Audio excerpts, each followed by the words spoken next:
aktivitas memuat tujuan pembelajaran nih Pak ya. Kemudian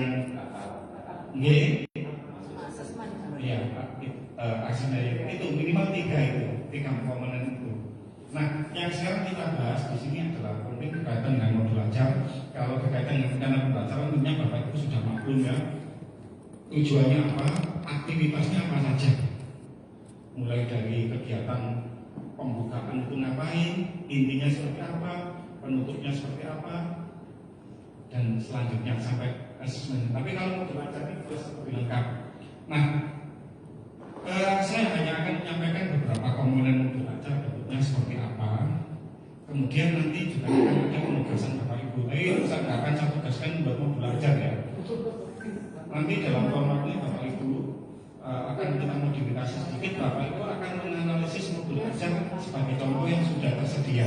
Sudah saya upload di drive ya. Nanti Bapak Ibu contoh-contoh modul ajar itu silakan Bapak Ibu baca, Bapak Ibu analisis dalam format yang sudah kami sediakan.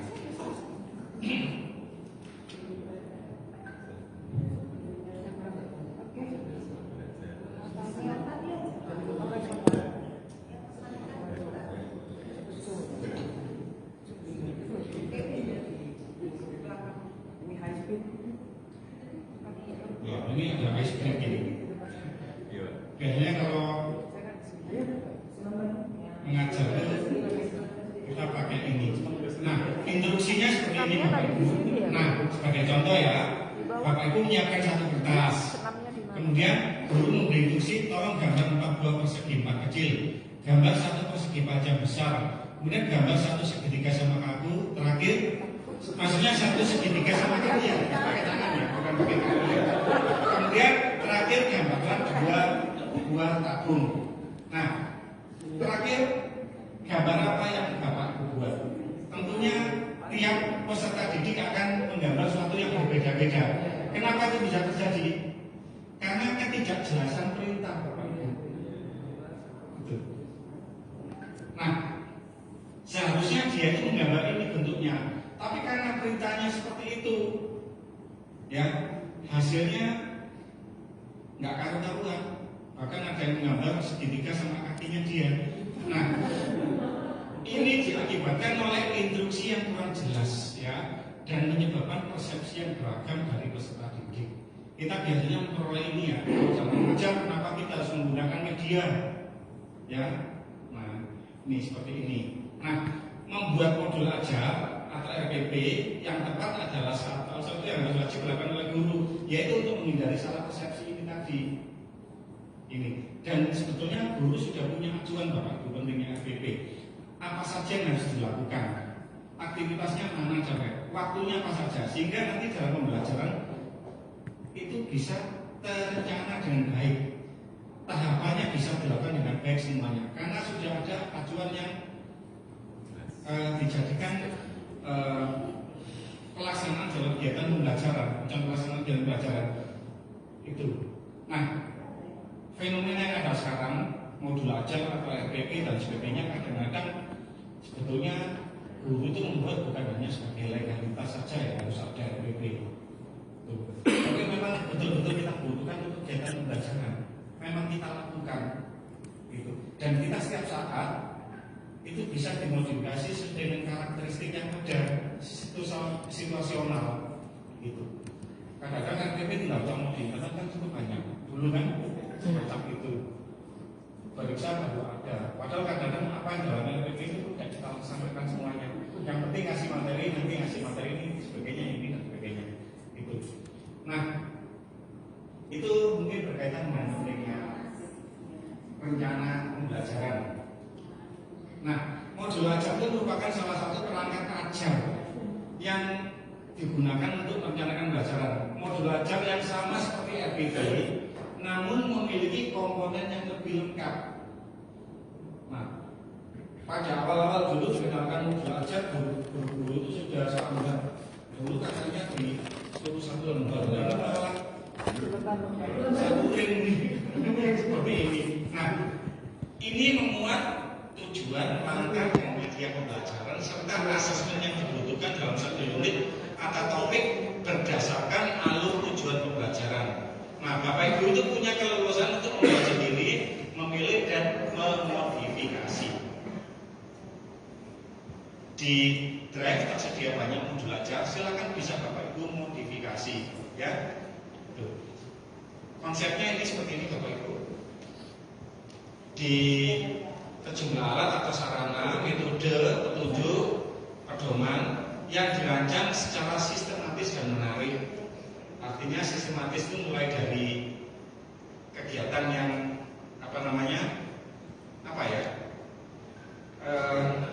terangkai dalam suatu alur ya, mulai dari awal hingga akhir ya, tidak terlompat-lompat. Kemudian juga merupakan implementasi dari ATP yang dikembangkan.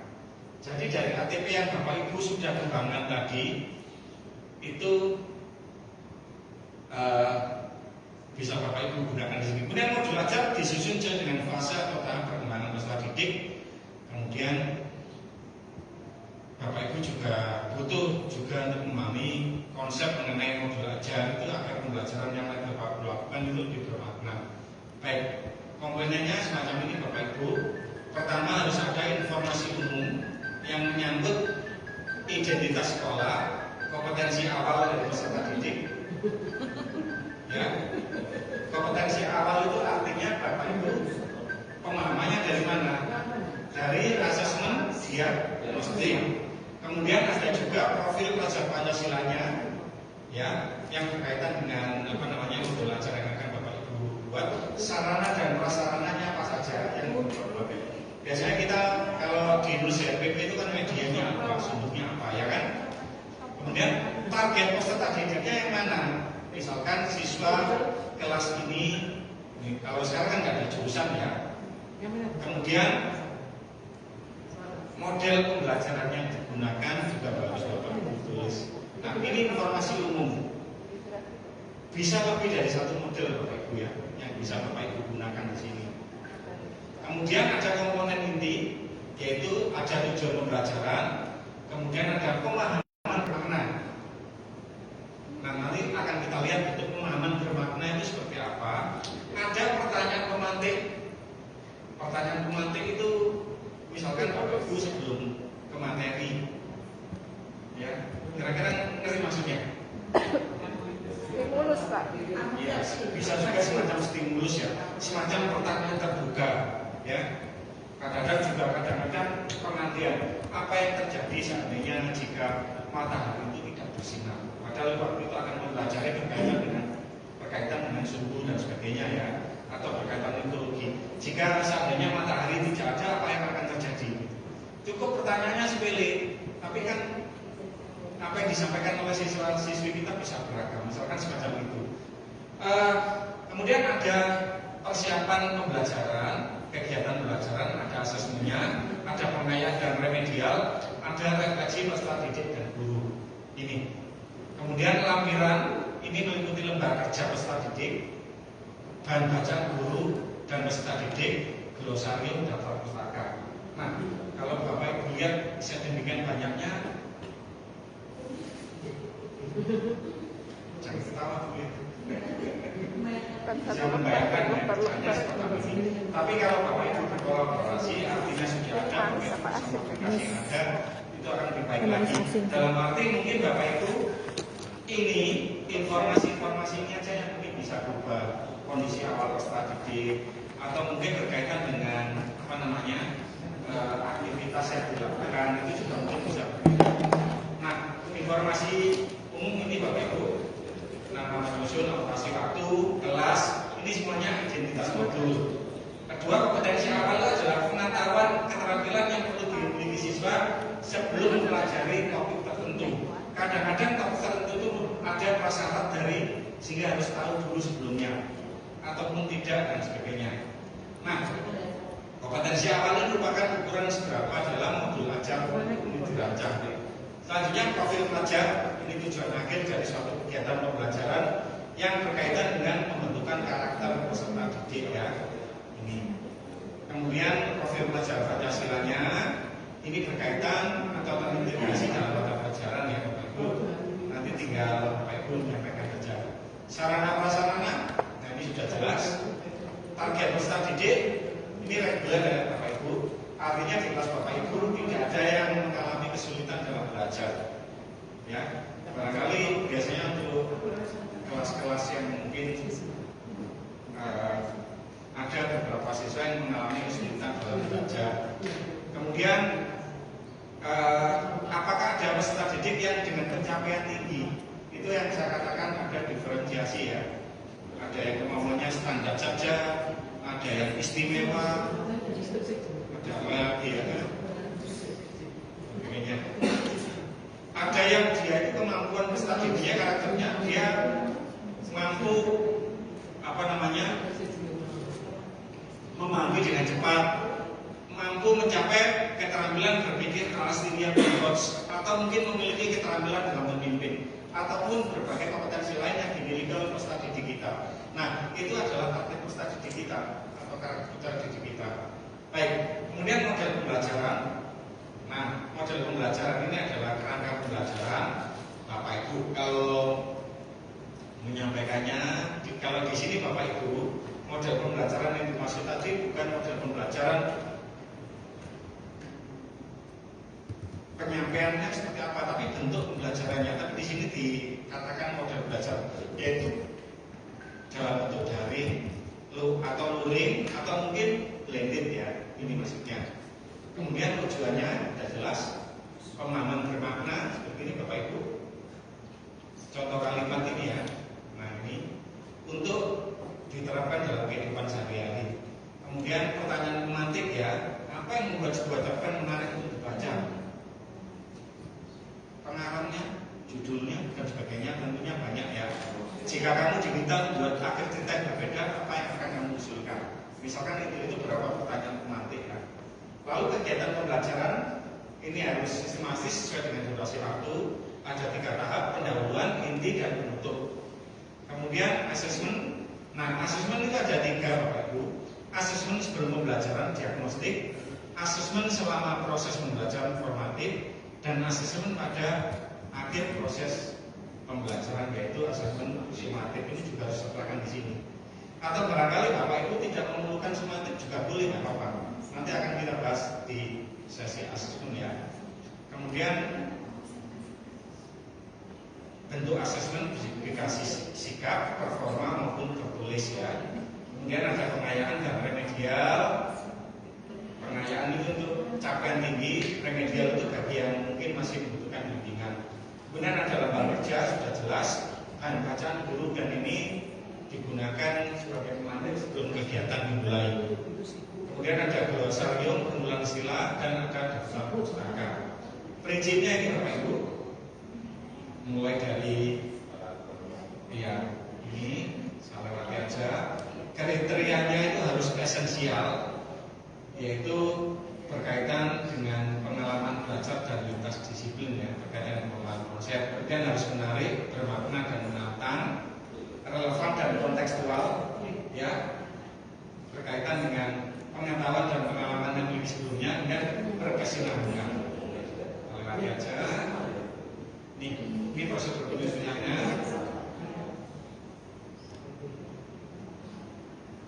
Baik, ini alurnya Bapak Ibu. Pertama sama seperti yang kita sampaikan sebelumnya, kita menentukan tujuan dulu Bapak Ibu, menentukan output, dan akhirnya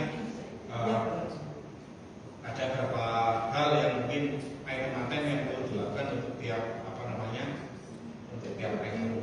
Kita lewati aja Bapak Ibu. Ini komponen-komponennya Bapak Ibu.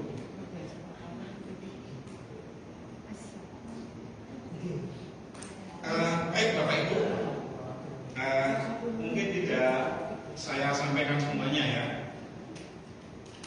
Mungkin ini yang penting Bapak Ibu, ini untuk memodifikasi pembelajaran yang sudah ada.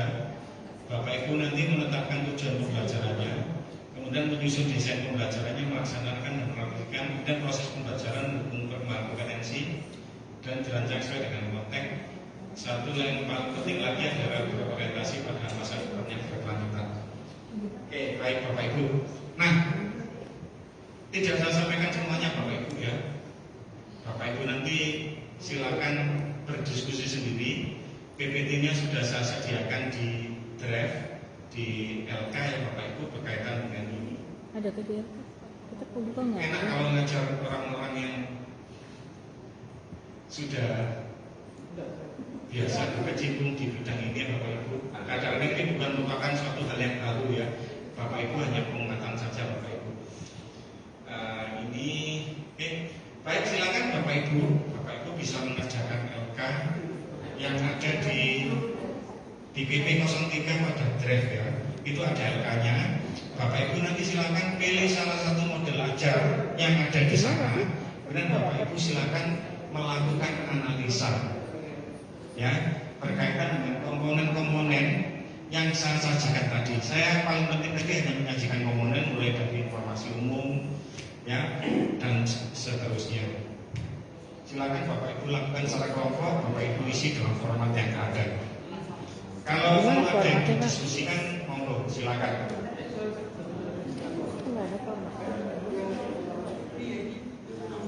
Mengenai rencana pembelajaran tidak kita bahas ya, karena mungkin Bapak Ibu sudah terbiasa untuk melakukan, membuat. Mungkin ini sesuatu yang bukan baru ya, tapi barangkali Bapak Ibu juga perlu untuk memahami makna modul ajar. Silakan dalam kelompok, silakan Bapak Ibu memilih salah satu.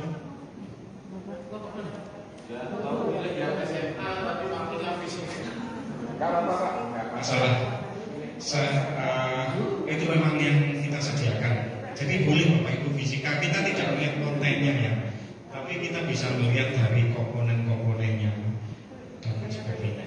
Boleh fisika dan sebagainya. Atau mungkin Bapak Ibu kalau punya ajuan yang lain boleh silakan, tapi nanti tolong ditayangkan ya. Jadi kalau enggak, maksudnya bukan ditayangkan tapi dilampirkan. Misalkan Bapak Ibu bidang sosiologi bidang modul ajar atau bidang lain yang di luar itu silakan. Bapak Ibu bisa mengambilnya. Itu mungkin ada contoh-contoh untuk memudahkan Bapak Ibu supaya nggak bingung-bingung dulu aja. Menunya 3 itu ya kita ambil 3.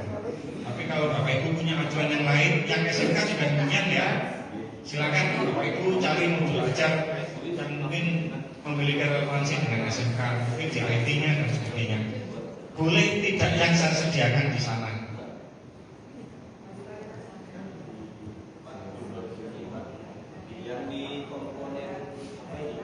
Gimana Pak?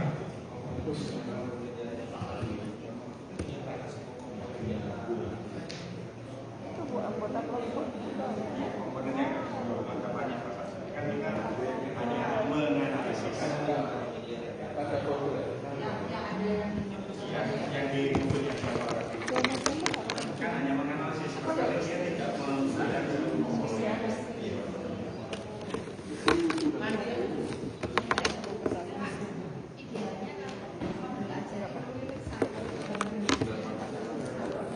itu saya bingung ya.